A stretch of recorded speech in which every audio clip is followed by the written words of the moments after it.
Hey, what's up guys, welcome back to another episode of the Minecraft Survival Let's Play. So I've actually been quite busy in between episodes and I've got a few things to show you. So first of all, I'm going to head over to the checklist room and I managed to check a few more of these chests off, and you can see that I've lit up the lights at the side of them. First of all is the two wood chests over here. So this is the oak, the dark oak and the spruce. And you can see that everything is stacked up to 64 apart from the signs because they're stacked to 16. And the boats, these don't stack at all, so I've only got one of them. So this is the first chest, and then the second one is the exact same, just with the birch, the jungle and the acacia wood. It took me about an hour and a half to get all of that wood. I just used the little farm that I got over at the farming district, and I've actually got quite a lot left over as well. If I head over here, I've got quite a lot for most of the different types of wood, so I shouldn't need to go get wood anytime soon. That should be plenty for all of the chests and the hoppers that I make. This one is the armor and tools, but I actually checked this off a few episodes ago. So there's that one there. And then the next one is random items. So this was just a few random items that didn't really fit into any of the other categories, so I just put them all in here. And there's only 7 of them overall. It was quite easy to collect all of these. So I've just got that and checked off those lamps as well.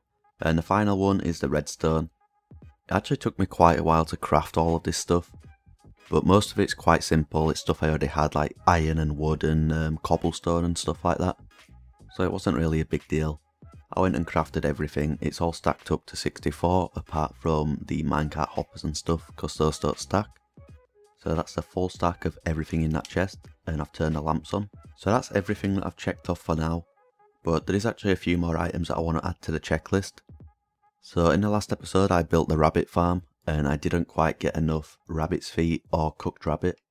So I've gone ahead and used that a little bit more in between episodes, and I can go and add it to the checklist here. So the first one is in the mob drops, and you can see 64 rabbit feet in the top corner there. And then in the food chest, there's 1 cooked rabbit in there, so I put another 63, and that's a full stack of cooked rabbit as well.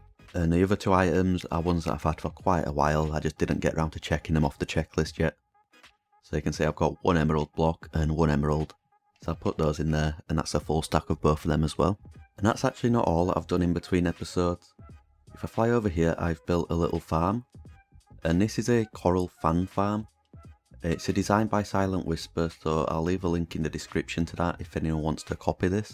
And the reason that I built this is because I wanted to use the coral fans to finish my mob farm today. But this just doesn't produce enough. I used this for like 10 or 20 minutes yesterday, and if I check in these chests, there's just not enough in there at all, and this was a lot of bone meal as well. I'm going to need probably like 15 double chests of those to finish the farm, so that's just nowhere near enough. So I think what I'm going to do instead is just keep using trapdoors. And for anyone who doesn't know what I'm talking about, this is the mob farm here that I want to get finished in today's episode. So if I land on one of these platforms, there is 10 of these platforms over there. So this is like one section of the farm, and then I've got the roof on top.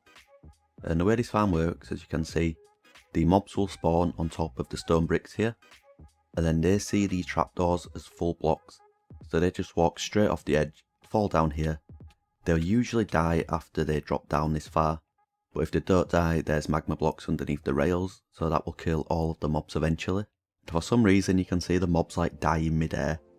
I'm not entirely sure if that's a bug or something, but it still gets all of the drops anyway, so it doesn't really bother me too much. I think I started this project in episode 3 or something like that, and the reason I haven't worked on it for so long is just because I didn't have the resources.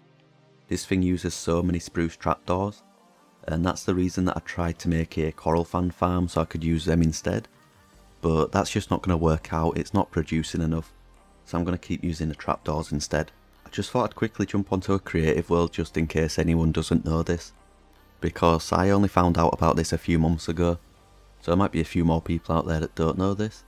So I'm going to put a villager here and then a zombie on this side, and you can see that he's not going to go and attack the villager because there's just a big drop into the void here.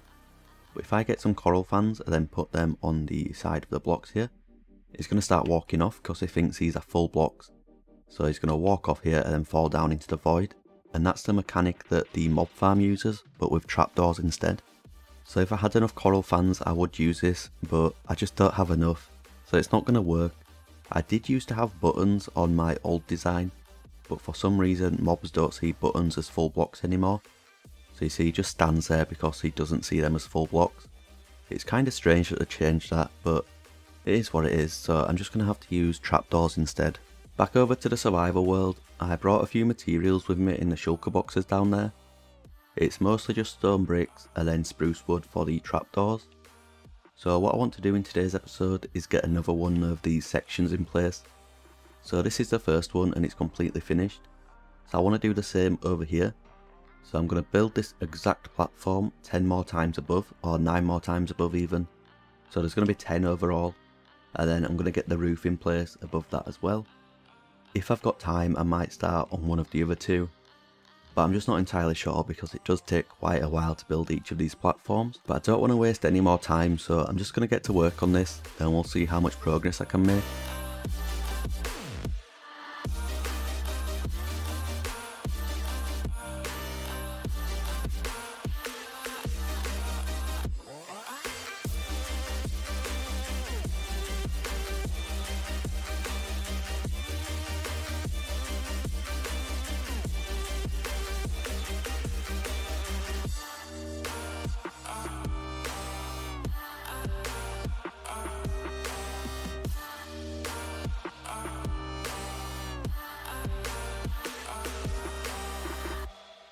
And that is the second section of the farm done now.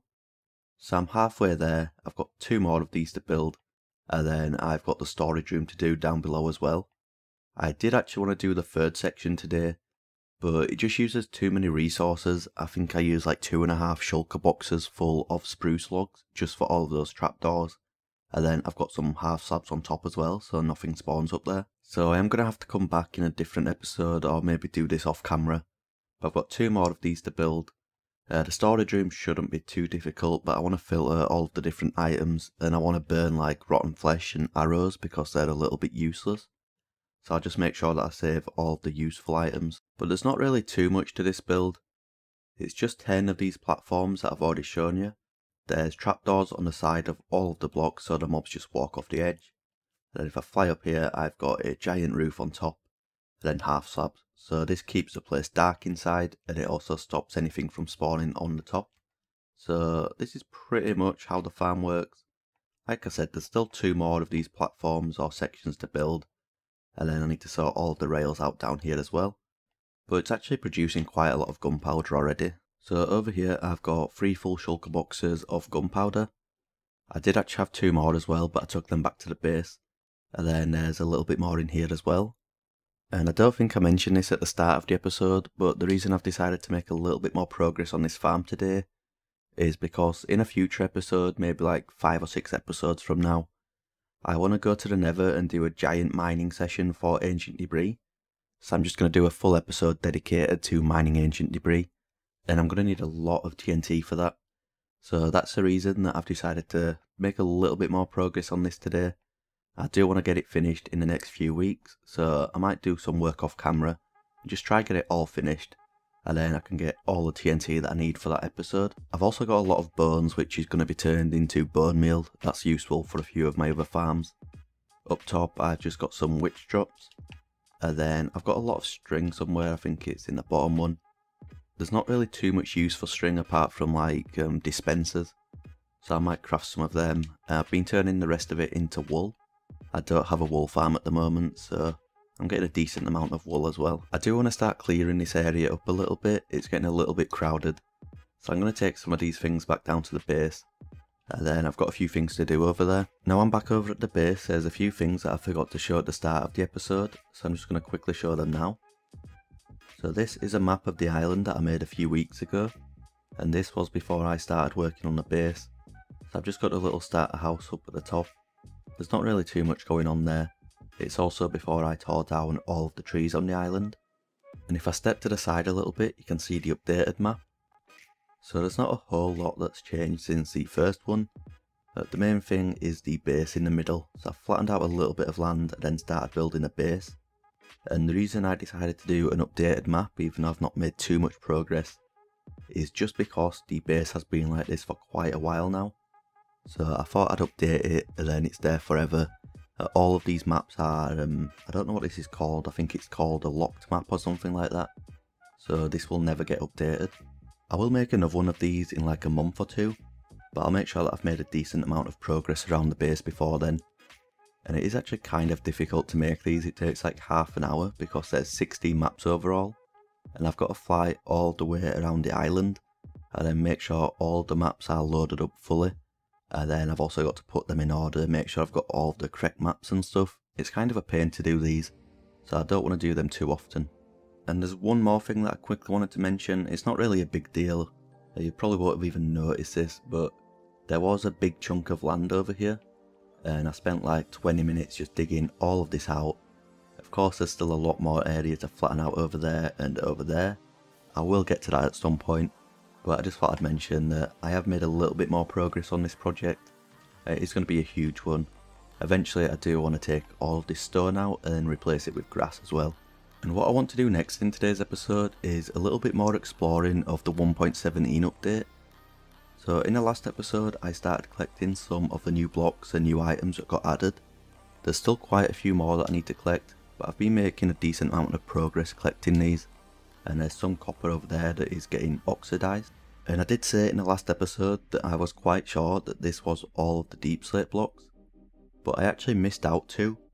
So over here I've got cracked deep slate tiles and then cracked deep slate bricks. For some reason I just completely forgot about these. I knew they were in the game because I've seen them before and I thought about using them in the roof of my storage room, but I just completely forgot to add them to the checklist over here. So I'm going to add them now, and thanks to everyone that reminded me down in the comments. And there's actually a new item in the game that I just didn't know about at all. But I was on a creative world the other day and then I saw it. So I'm going to try find one of the new mobs around here. I think it's called an Axolotl or something like that. And you can actually catch them in a bucket, like you can catch a bucket of fish, if you can actually get the fish. So I've got a bucket of tropical fish here, it's called Sky Yellow Flopper or whatever. But you can actually catch the new mobs in a bucket, and when I was using this coral fan farm the other day, I actually saw a few of those axolotl things swimming around here killing the fish. So I'm just going to explore here a little bit, try swim around and see if I can find any of them. That didn't take too long and I've actually found two over here. You can see that they're killing the drowned and they're actually attracted to buckets of tropical fish. So I'm just going to get this one here and I'm going to go, I'm not entirely sure what he's doing. He's just kind of laid on his side. So I'm just going to get this one as well. And I think I can actually breed these. I'm actually going to get a few more buckets of tropical fish and then I'm going to see if I can go and breed them afterwards. So I'll get this one here and then I'll see if I can get this guy as well. I'm actually quite bad at this. And then we'll get this one. It's my last bucket, so I need to get it. So I'm going to take these back to the base and I'm going to see if I can breed them up. So I'm just going to use this pen over here. I don't need a sheep anymore. So I'll just kill both of these. And I'm not actually entirely sure if these things can breathe on land, so I'm just going to place it and see what happens. Get rid of the water. It seems okay, I'm not entirely sure. Yeah, I think it's okay on land. So then I can put the other one down, and then I'll get rid of the water as well. And now if I get the buckets of tropical fish, they're actually really slow on land. I should be able to breed them up, so yeah, he's got hearts there. And then this one as well, and then I should get a baby. And these are actually one of the ugliest mobs I've ever seen. I don't really know too much about them, but from what I've heard, they attack most of the ocean mobs apart from turtles and dolphins. There's also an extremely rare one that is blue or something like that. And these things could be quite useful for a squid farm or something. I think there's quite a lot of possibilities for them, but they seem to be a lot better in water. Like when they come out of water, they just kind of crawl around a little bit. They're actually quite fast in water. So I might mess around with these a little bit more, but for right now I just wanted to collect a bucket of one of them. I kind of want to kill one of these as well and see if I get any drops from it. So I should be able to breed these two up later on, so I'm just going to kill this one and see if it drops anything. And it didn't, so I'm not entirely sure if they do have any drops. Okay, I've managed to find two more of these. I think these are actually different to the ones I had before as well. I'm going to try get this one to follow me. The other one should be already behind me. So I'm going to collect this one and then get the tropical fish back out. And see if I can get this one as well. He's actually ignoring me. So I'll get this one. So I'm going to add this to the checklist thing over here. And now this is only one of them. I do actually need all 5 of the different types if I'm going to collect 1 stack of every item. So that does include the blue one, which is extremely rare apparently. I'm not entirely sure how rare it is, but what I'm going to do, probably in between episodes or at some point in the next episode, is make a better way of farming these. So it'll probably be underwater over there somewhere, maybe in that big pool there. So I'll start farming them up, and then eventually I should start getting a...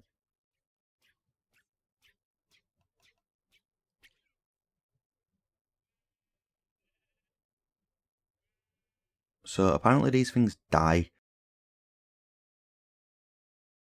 And before I get on to what I wanted to do next in today's episode, I just thought I'd mention this quickly. You might have seen it, I've just got some dripstone hanging from some stone bricks. I'm not entirely sure what these things do, so I just put them here. I think they do grow over time and then you can like harvest them maybe. So it might be a way to farm them. Like I said, I'm not entirely sure, I'm just kind of figuring out this update as I go along. So I just put them here and then they've started dripping because it did start raining overnight or something. But I'm just going to see what happens, maybe they'll grow, maybe they won't. So I just thought I'd mention that just in case anyone was wondering why it was over there. But what I want to do next is over here at the Coral Fan Farm. So I showed this at the start of the episode. I've used it a little bit more and you can see that I've managed to get 2 full stacks of each type of coral. So the actual coral itself and then the coral fans. And the reason I need 2 stacks of each of these is because I'm going to check them off the checklist. So I need the alive coral, which is colourful, and then I also need to place it down and then get some dead coral. So I'm going to have to place all of this and then use my silk touch to get it back up again. And then I'm going to go head over to the checklist room and I'm going to check all of these items off the checklist. And just like that, I've managed to check off 20 more items from the checklist. So I've got all of the alive coral and coral fans, and then all of the dead coral and coral fans as well. I do still need to collect the blocks, which shouldn't take too long. And then the prismarine, I'm going to make a farm for this eventually, I'm just not entirely sure when.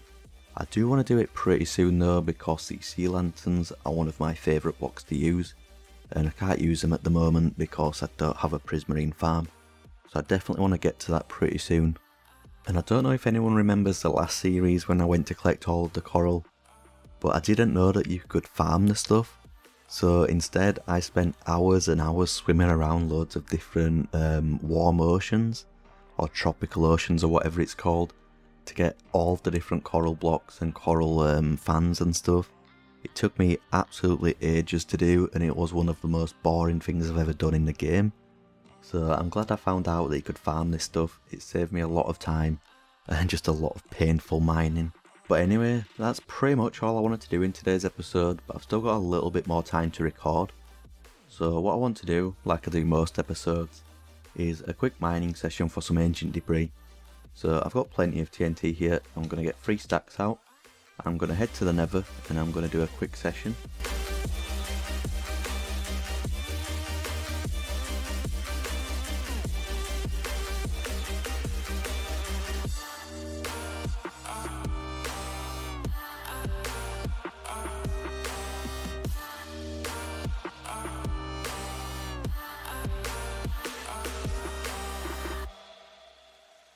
I managed to find 35 overall, which isn't too bad really.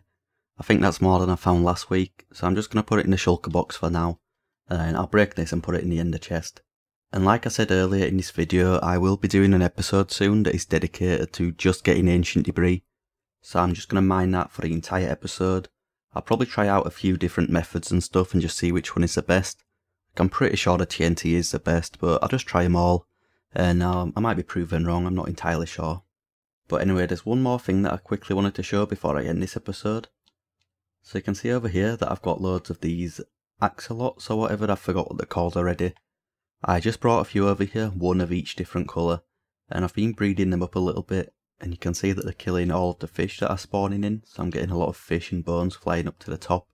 I've been breeding them up for a little bit, I think there's about 20 in here now, and I actually realised something when I was doing this. So if I just head down here quickly, I'll show you. So I said earlier that there's 5 types of axolotls, I think they're called. Axolotl with an L on the end, I'm not sure how you pronounce that, I'm just going to say axolotl. but there's 5 different types or 5 different colours. So I said that I would have to collect 1 bucket of each of the 5 types, but there's actually 2 different sizes, so there's an adult one and a baby one for each different colour. So you can see this one says bucket of adult, and then this one says bucket of baby. So I'm actually going to have to get 2 of each kind, a baby one and an adult one. So that should be quite easy, apart from the blue one. Apparently those are very rare, you can't find them in the wild, you can only breed them up. So if I keep breeding these, eventually I would get a blue one. But I don't know how rare they are. Like, I don't know if I'd have to do this thousands of times before I get a blue one, or if it's like 1 in 100 or something like that. But somehow I need to keep breeding these up and get 2 blue ones, so then I can get the bucket of baby and then the adult one as well. So I'm not entirely sure how long this is going to take, but I'm just going to keep breeding them up in between episodes. And it is kind of annoying that you need to use buckets of tropical fish. Like, if I could just use normal fish, it'd be a lot easier, but it's got to be the buckets for some reason. So it's kind of annoying going to collect all of them and then coming back over to breed them. But I'll keep doing it, and then hopefully I can get some blue ones pretty soon. But anyway, that's actually all I've got time for in today's episode. I've just run out of time to record. I think in the next episode I'm going to try and build a dripstone farm. I'm still not entirely sure how this stuff works. I've tried planting some or placing some on some calcite and then some of the dripstone blocks, but it's still not growing, and then I put some water above it to see if that helps, and it's still not growing. So I'm going to have to research this a little bit and see how it works, but I am pretty sure you can farm this stuff. So I think in the next episode I'm going to try set up a farm for this. But anyway, like I said, I have run out of time to record for today's episode, so I hope everyone enjoyed, and I'll see you all next time.